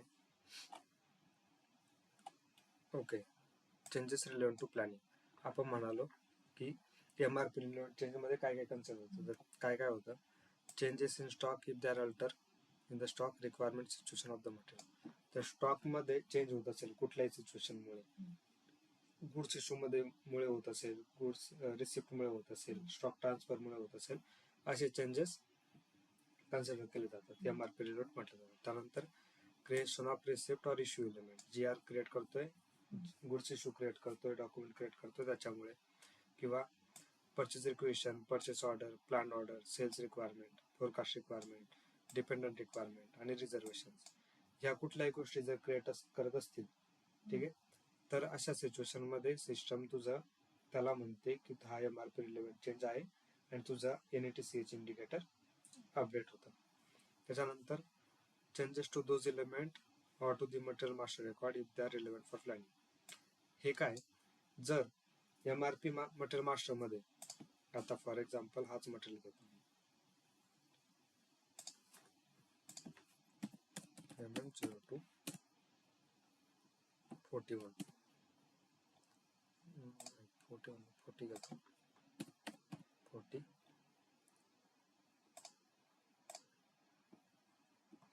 P001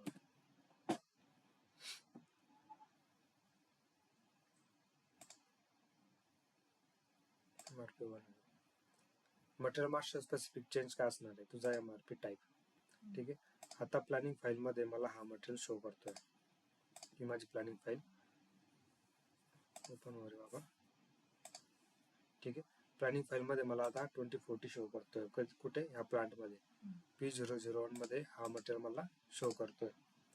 का तर माझा तो एमआरपी मास्टर मटेरियल मास्टर मध्ये आहे. जर मी मटेरियल मास्टर मध्ये जर याला एनडी केला, याला एमआरपी रिलेव्हंट चेंज करा, कारण हा एमआरपी टाइप सुद्धा एमआरपी रिलेव्हंट चेंज आहे, मी याला अपडेट करतो एनडी. ठीक आहे, आणि याला सेव्ह करतो. आता जर मी प्लॅनिंग फाईल बघितली, मी जर हिला रिफ्रेश केली तर माझा 2040 इथे येईल का? नाही. बघ 2040 माझा गायब झाला. परत मी नवीन मटेरियल बनवला कुठला तरी, आणि नवीन मटेरियल मध्ये पण मी एमआरपी टाइप अपडेट केला. अरे चेंज मटेरियल P001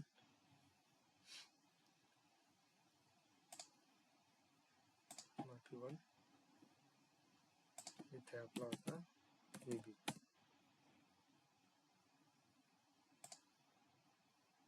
ठीक आहे, आता मी जर इथे गेलो, इथे याला रिफ्रेश केलं, तो परत आला. नंतर हा एमआरपी रिलेव्हंट चेंज होता. ठीक आहे, मी एनडीचा व्हीबी केल्यानंतर नेट चेंज इंडिकेटर तुझा अपडेट झाला. आता ज्यावेळेस आपण एमआरपी रन करू त्यावेळेस तो परत चेक करेल याची रिक्वायरमेंट आहे की. परत रिक्वायरमेंट असेल तर तो एमआरपी रन करून PR बनवेल, प्लॅन ऑर्डर वगैरे बनवणार. ठीक आहे, किंवा एखादं नवीन मटेरियल बनवतो मी, for example immediately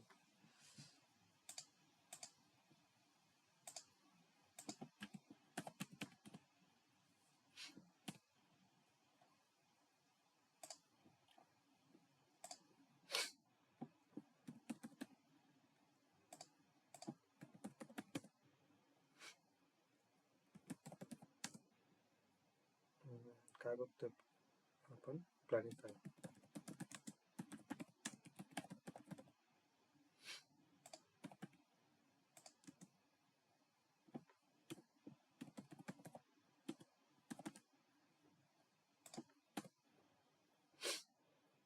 Purchasing, GR processing time 1 day. ठीक आहे, एमआरपी टाइप आपण नवीन बनवतोय मटेरियल, हा फ्रेश मटेरियल 2050 फ्रेश मटेरियल आहे, त्याला मी व्हीबी टाकतो. रिऑर्डर पॉईंट याचा आपण 5000. MRP controller MRC lot size काय होती, याला एक काम करू, याला फिक्स ऑर्डर क्वांटिटी घेऊ. ठीक आहे, फिक्स ऑर्डर म्हटल्यानंतर तुम्हाला विचारतो फिक्स लॉट क्वांटिटी किती घ्यायची. मी 1000 एक काम करतो, फिक्स 1500 घेतो. ठीक आहे, म्हणजे लक्षात येईल आपल्याला. त्यानंतर याला प्रोक्युरमेंट टाईप मी एक्सटर्नल घेतो, F. प्लॅन डिलिव्हरी टाइम 5 दिवस, GR प्रोसेसिंग. ठीक आहे,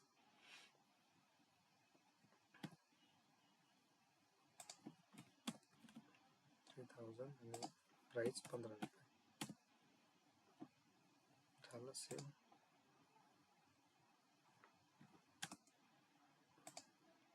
ॲबिलिटी चेक नाही करायची मला.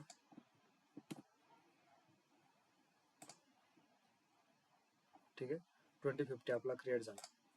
आता आपल्याकडे किती मटेरियल्स आहेत, 2 मटेरियल्स आहेत. ठीक आहे, जर मी रिफ्रेश केलं तर तो एक एमआरपी रिलेव्हंट चेंज होता, तर तो तिसरा मटेरियल पण येणार, 2050 पण आला. प्लस त्याला स्टॉकचं काही घेणं देणं नाही, पण आपण नवीन मटेरियल क्रिएट केला, एमआरपी टाईप तिथे अपडेट केला, म्हणून नोटचे आपला NATCH इंडिकेटर तुझं मार्क होऊन आलं. ठीक आहे, काय reset procurement proposal. Yes, no. तर समजला तुझा NATCH कसं काम करतं. अजून कुठला चेंज होता, इथे लास्ट चेंज होता डिलिशन ऑफ दोज एलिमेंट, ते ऑलरेडी आपण बघितलं. हे एलिमेंट्स, वरचे जे एलिमेंट्स आहेत ते डिलीट वगैरे केले, ते डिलीट केले तरी सुद्धा तुझा NATCH अपडेट होतो. ठीक आहे, त्यानंतर planning horizon is defined in the customizing under materials management consumption based overall maintenance. Okay, planning horizon तुझा कसा अपडेट करायचा ते दाखवतो मी तुला. IM8 maintain. हे प्लांट पॅरामीटर्स आहे. प्लांट पॅरामीटर्स मध्ये आपण आपल्या प्लांट साठी पॅरामीटर मेंटेन करतो. इथे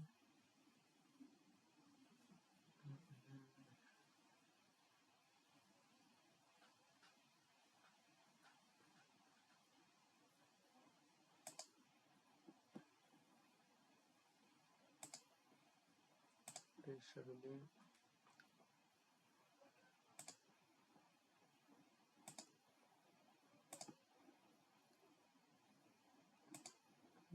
कुठे आहे नक्की?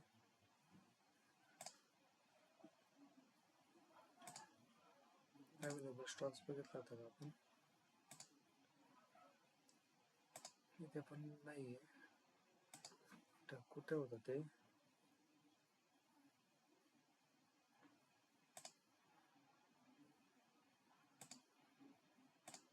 आयटम नंबर मध्ये पण असणार आहे.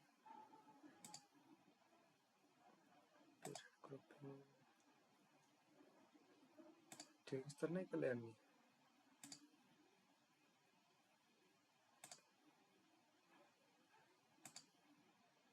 इथेच कुठेतरी होतं ते मेंटेन करत होतो आपण.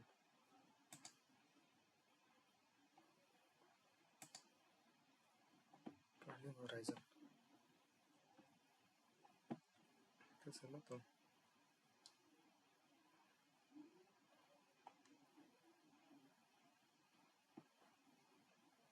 Overall maintenance of the plant parameter for each plant or in overall maintenance of MRP OPPZ for each MRP group.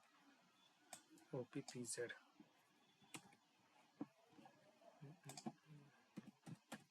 PZ. Plant P001.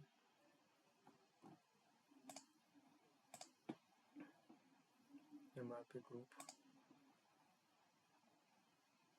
P001. Maintain.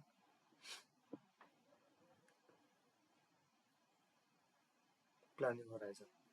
ठीक आहे. OPPZ मध्ये इथे प्लॅनिंग होरायझन तुझा, इथे काहीच नाही. इथे माझा सपोज मी म्हणतो 90 दिवसाचा मी प्लॅनिंग होरायझन घेतो किंवा 100 दिवसाचा मी प्लॅनिंग होरायझन घेतो. तर 3 महिन्याच्या आत जेवढे माझे रिक्वायरमेंट असतील तेवढ्याच कन्सिडर होतील. त्याच्या व्यतिरिक्त पुढे कन्सिडर नाही होणार. हे कसं बघायचं आता? पण हा MRP ग्रुप 125 येतोय ना, त्याच्यासाठीच असणार का? ठीक आहे. 100 दिवस मी मेंटेन केले.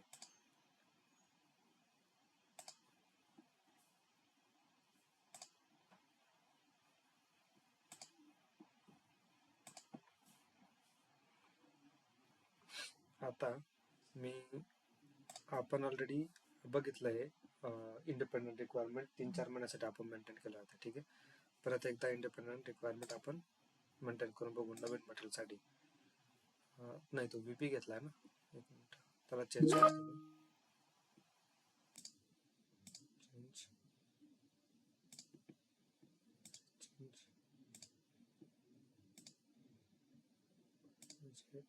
2050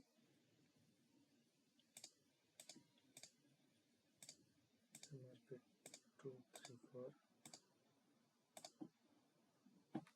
001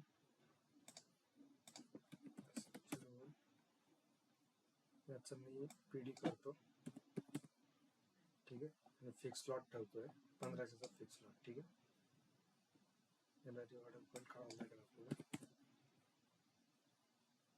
ओके, मला सेव्ह 2050 झाला. आणि याच्यासाठी मी इंडिपेंडंट रिक्वायरमेंट मेंटेन करतो. MD21 हा प्लांट एक्झिक्यूट.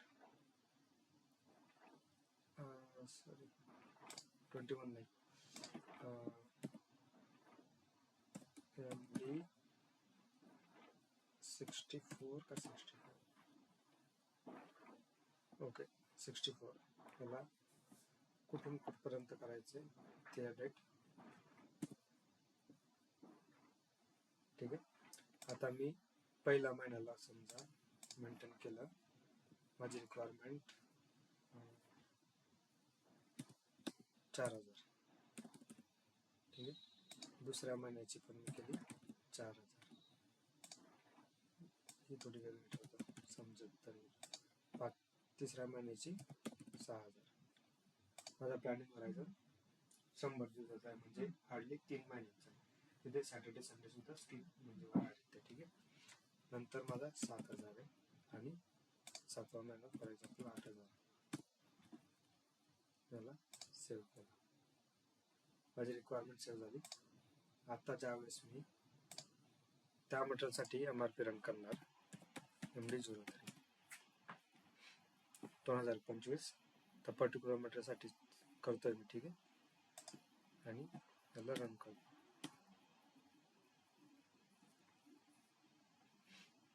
तर इथे काय झालं, माझ्याकडे सध्या स्टॉक 0 आहे. ठीक आहे. इंडिपेंडंट रिक्वायरमेंट माझी मार्च साठी किती होती, 4,000. आणि 1 तारखेला त्याने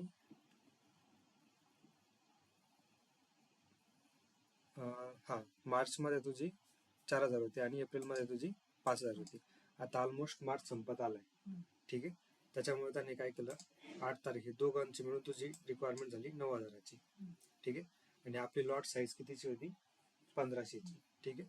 त्यामुळे त्याने काय केलं, PR बनवले पण पहिल्या ओपनिंग पिरियड मध्ये 8/4 8/4 8/4 8/4 सगळे 8/4 8 एप्रिलला एवढे PR बनवले. किती, 1 2 3 4 5 6 PR बनवले. कुठपर्यंत त्याने हे तुझे 9,000 फुलफिल होत नाही तोपर्यंत. ठीक आहे.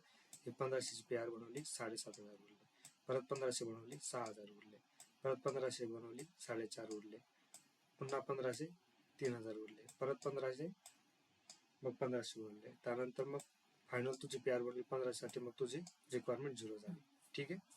त्यानंतर तुझा दुसरा महिना आला, म्हणजे आता तुझा आला एप्रिल मे साठी तुझी, मग त्याने प्लॅन ऑर्डर बनवली. ती पण कशी, 1500च्या लॉटच्या हिशोबाने. ठीक आहे. मग आला तुझा म्हणजे एप्रिल जानेवारी फेब्रुवारी मार्च एप्रिल मे, ही मेची तुझी इंडिपेंडंट रिक्वायरमेंट होती 6,000ची. त्यानंतर ही होती तुझी 3 झाला तुझ्या इथं 7. आपण एक्स्ट्रा कसं काय घेतला आपण, होरायचं. ओके सीट. आपण प्लॅनिंग होरायझन सगळा टोटल NETCH घेतलेला आहे. त्याच्यामुळे त्याने काय केलं, जेवढे आपण इंडिपेंडंट रिक्वायरमेंट होत्या आपल्या 8,000पर्यंत सगळ्या त्याने कन्सिडर केला. ठीक आहे. आता जर मी बॅक जातो, नो, इथे NETCH आहे. इथे जर मी NETPL घेतो, इथे NETPL का बरं येत नाही,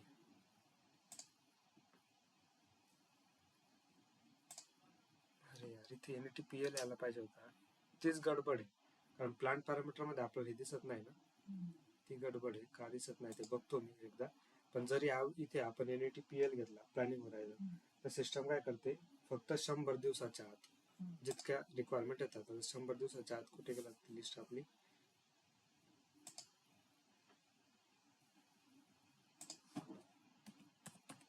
MD64,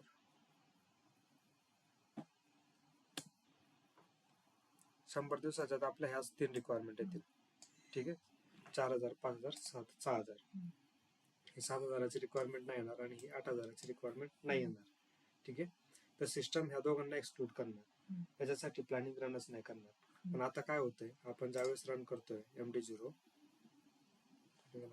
single item single level, त्याच्यासाठी NETPL यायला पाहिजे. एंट्री इथे टेबल मधून गायब झाली आहे.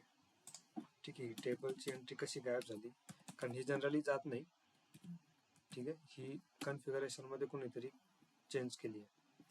तर आपण आता ही टोटल होरायझन मध्ये रन करतोय, त्याच्यामुळे सगळं येतं. लास्ट मोमेंटला सिस्टम मध्ये चेंज नको करायला कोणीतरी. हे कॉन्फिगरेशन चेंजेस आहेत, कारण हे स्टँडर्ड चेंजेस कोणी करत नाही जनरली. म्हणजे कुणीतरी काढलंय त्याला, एंट्री तिथून गायब केली आहे. बट याने तुला कॉन्सेप्ट समजला प्लॅनिंग होरायझनचा. तर ही जी रिक्वायरमेंट आहे 8,000साठी यांनी एवढ्या प्लॅन ऑर्डर बनवलेल्या आहेत, ह्या नाही क्रिएट होणार. आणि 7,000साठी एवढ्या प्लॅन ऑर्डर बनवलेल्या आहेत, एवढ्या 5 प्लॅन ऑर्डर ह्या पण तुझ्या क्रिएट नाही होणार. फक्त ही जी 6,000पर्यंत आहे, ह्या ज्या प्लॅन ऑर्डर्स आहेत, ही लास्ट तुझी प्लॅन ऑर्डर त्या प्लॅनिंग होरायझनसाठी असणार आहे. ठीक आहे.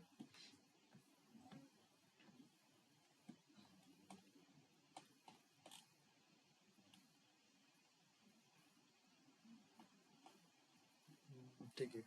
प्रोसेस काय असतं नॉर्मली, पहिली गोष्ट तुझी प्लॅनिंग, मटेरियल, तुझं कन्फिगरेशन मेंटेन आहे सर्व काही, ठीक आहे. मटेरियलमध्ये प्लांट पॅरामीटर मेंटेन आहे, प्लांट ऍक्टिव्हेटेड MRP साठी, त्या गोष्टी झाल्या. त्याच्यानंतर आहे तुझी रिक्वायरमेंट प्लॅनिंग नंतर तुझी ती गोष्ट कुठे जाते, प्लॅनिंग फाईलमध्ये, ठीक आहे. प्लॅनिंग फाईलमध्ये गेल्यानंतर सिस्टम नेट कॅल्क्युलेशन करते, नेट रिक्वायरमेंटचं कॅल्क्युलेशन करते. ते कशाच्या बेसिसवरती करते, लॉट साईजच्या कॅल्क्युलेशनच्या बेसिसवरती. लॉट साईज कुठे मेंटेनन्स तुझी, मटेरियल मास्टरमध्ये, ठीक आहे. जे लॉट साईज होते, आता आपण बघितलं 1500 लॉट साईज होती. लॉट साईजच्या हिशोबाने त्याने शेड्यूल केलं. कसं शेड्यूल केलं की 1500च्या हिशोबाने तुला करायचंय. आपण मंथली रिक्वायरमेंट मेंटेन केली होती त्या हिशोबाने. रिऑर्डर पॉइंट मध्ये पण तेच असणार आहे. 5000 रिऑर्डर आहे तुझा, तिथे पण आपण फिक्स लॉट क्वांटिटी जर दिली तर फिक्सच्या हिशोबाने सुद्धा तो 1500चेच PR बनवणार किंवा प्लॅन ऑर्डर बनवणार आहे फ्युचर मध्ये सुद्धा, ठीक आहे. तर तो तेच शेड्यूल करणार. आणि हे जे प्रोक्युरमेंट प्रपोजल आहे ते कुठे, प्रपोजलच्या बेसवरती इन्व्हेंटरी मॅनेज मध्ये तो अपडेट करतो, इन्व्हेंटरी मॅनेजमेंटच्या मॉड्यूल मध्ये, ठीक आहे. हे सिंपल तुझा फ्लो होता. परचेसिंग मध्ये तुझा रिक्वायरमेंट प्लॅनिंग वगैरे डिफाइन होतं.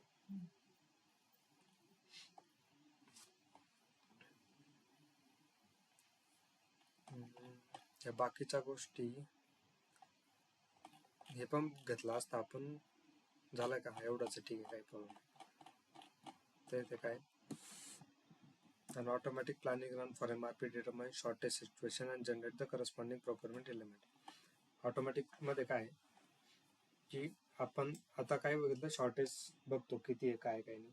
ऑटोमॅटिक मध्ये पण तो स्वतः डिटरमाइन करतो शॉर्टेज किती असणार आहे आणि त्याच्या हिशोबाने तो प्रोक्युरमेंट एलिमेंट जनरेट करतो, म्हणजे प्रपोजल्स वगैरे जनरेट करतो, ठीक आहे. त्याच्यामध्ये काही सब प्रोसेस असतात, ठीक आहे. ज्यावेळेस आपण प्लॅनिंग रन करतो काही सब प्रोसेस असतात, काही मेन प्रोसेस असतात. तर मेन प्रोसेस म्हणजे तर ह्याच झाल्या आपल्या कॅल्क्युलेशन्स वगैरे, ठीक आहे. तिथे सब प्रोसेस मध्ये काय, system check the planning file entries. सगळ्यात अगोदर प्लॅनिंग फाईल एंट्री चेक केली जाते, ठीक आहे. तिथे काही तुझा MRP रिलेव्हंट चेंज असेल त्या हिशोबाने तो चेक करून घेतो. MRP रिलेव्हंट चेंज तो दाखवला, ठीक आहे, प्लॅनिंग फाईल मध्ये. मग ती प्लॅनिंग फाईल रन होते. ज्यावेळेस आपण MRP रन करतो त्यावेळेस ऍक्च्युली तुझी प्लॅनिंग फाईल रन होते. मग काय, system carries out net requirement calculation for every material. आपण प्लांट लेवलला केली, तिथे 10 मटेरियल असतील, 2 मटेरियल असतील, आपण आपल्याकडे 3 मटेरियल होते, 2 मटेरियल होते, वेगवेगळ्या सिलेंडरमध्ये जेवढे मटेरियल होते तेवढ्या मटेरियलसाठी त्यांनी नेट रिक्वायरमेंट कॅल्क्युलेशन कॅल्क्युलेट केलं, ठीक आहे. System check for the requirement quantity is covered by available warehouse stock and fix receipt from the purchasing or production. If required quantity is not covered the system create procurement proposal.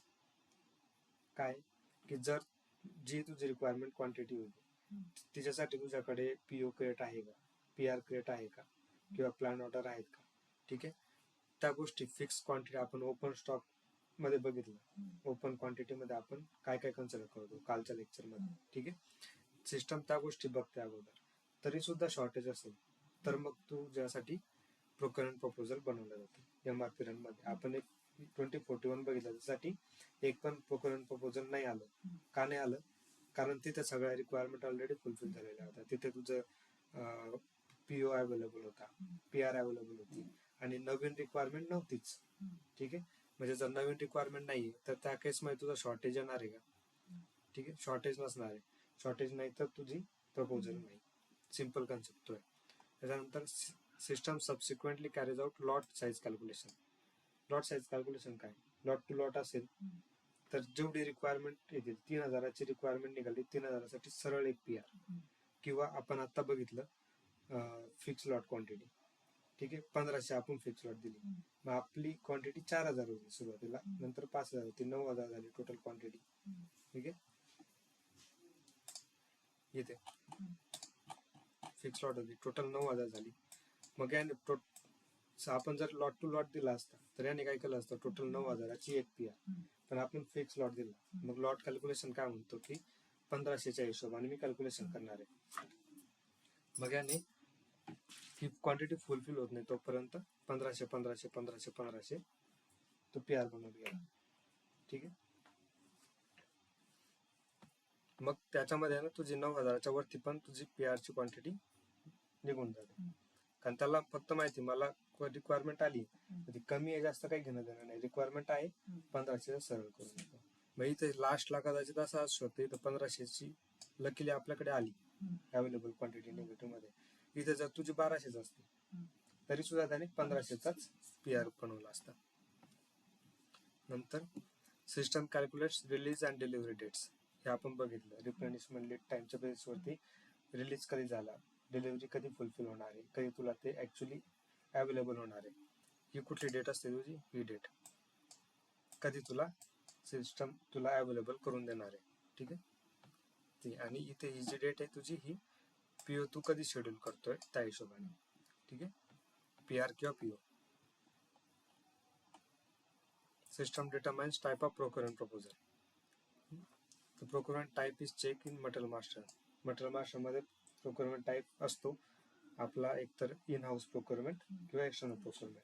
त्याच्या बेसिसवरती system करते decide. जर तुझा in house procurement आहे तर तुझा plan order बनते, कारण तिथे तुला मॅन्युफॅक्चरिंग करायची, तिथे प्रोक्युअर करायचं नाही. ठीक आहे. जर तुझा एक्सटर्नल असेल त्या सिच्युएशन मध्ये तुझे प्रेफरन्स दिला जातो परचेस रिक्वेशनला. पण परचेस रिक्वेशन मध्ये पण काय कन्सिडर केलं जातं, तुझं जे आपण MRP रन करतो त्यावेळेस इथे बॅक हॅलो नो इथे तुझं काय अपडेट केलंय तू. इथे तू प्लॅन ऑर्डर केला असेल तर इथे तुझी प्लॅन ऑर्डर क्रिएट होणार.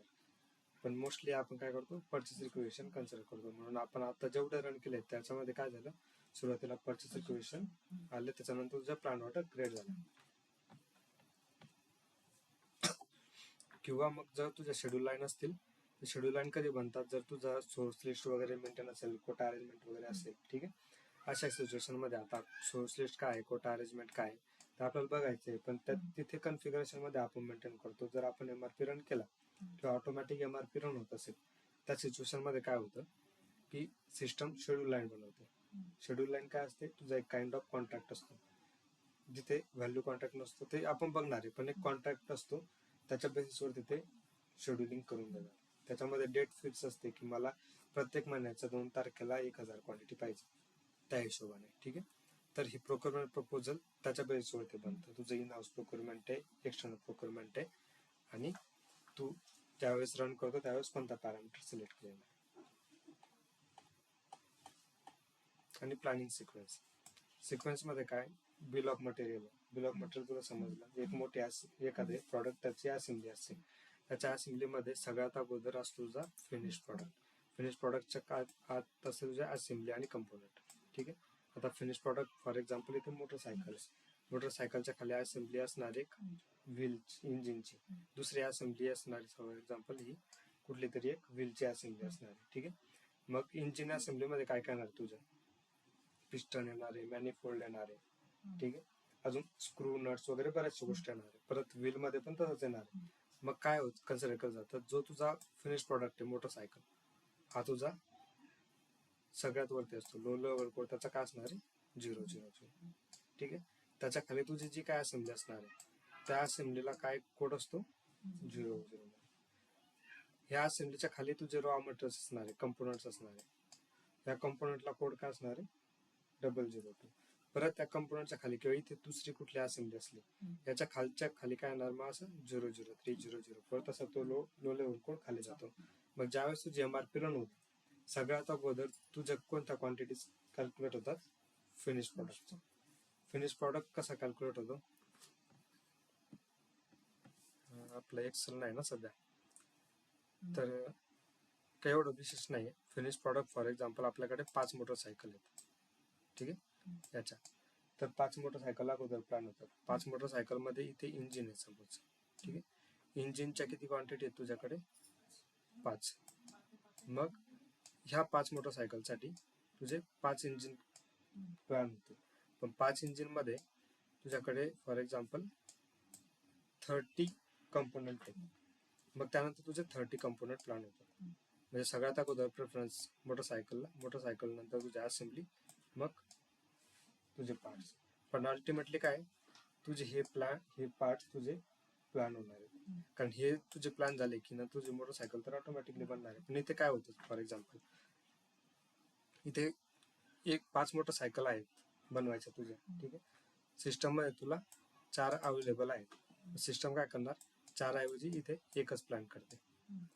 पण इथे असेंब्ली मध्ये 5 असेंब्ली तुला पाहिजे. 5 पैकी एक असेंब्ली आहे.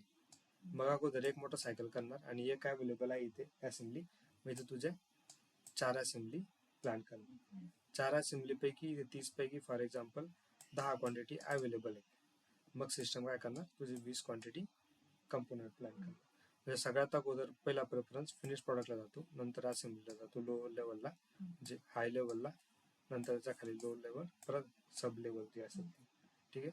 आणि कोड काय असतो हायर लेवलला 000, 00001, 0002.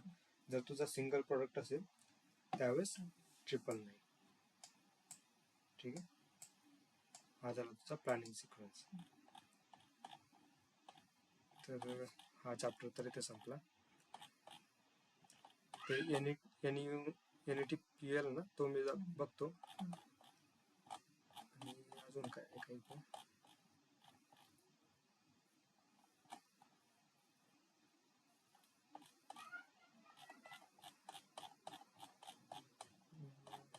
हा संपला का?